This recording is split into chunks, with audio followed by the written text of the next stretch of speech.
پس میگه حرف تو به نادان نزن، با آدم نادان مشورت نکن. حرف خود بر آدم نادان مگو، از برای مشورت مثل کلامی هم مگو.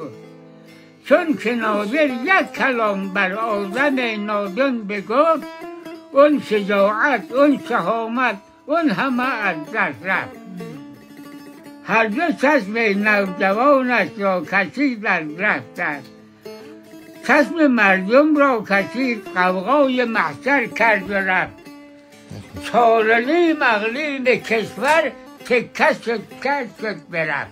این در مورد نادره؟ نادر چی کار کردن؟ از سفر می آمدن، بعد پسرش یک دسته اسب سفید، یک دسته اسب سیاه، یک دسته اسب قرمز، به یک آدم نادان گفته بود که ما این دستور را نداده بودیم که پسر ما به ترتیب به جلو ما بیاید. گفته او آدم بلانسته آدم احمق گفته این سلطنت را از تو میگیرد. بعد گفته سلطنت را از ما میگیرد، ولی چشماشا بکشین. مرای چشما جوانشا میکشن، و هر حالت جوانشا میبینن میفته جان مردم. 7 من چشم میبرد. بعد شبانه مرد سرشا میبرند.